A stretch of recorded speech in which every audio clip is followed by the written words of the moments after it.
Hello everybody, welcome back to our YouTube channel. Today in this video I am talking about Nikola Corp stock. In this video we talk about stock pros and cons and technical analysis and latest news about it.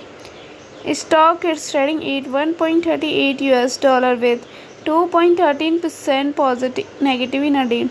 We can easily see stock was volatile for a day. The volume of stock was recently not high, so the fundamental stock is not better for today. Before buying and selling the stock, please consult your financial advisor.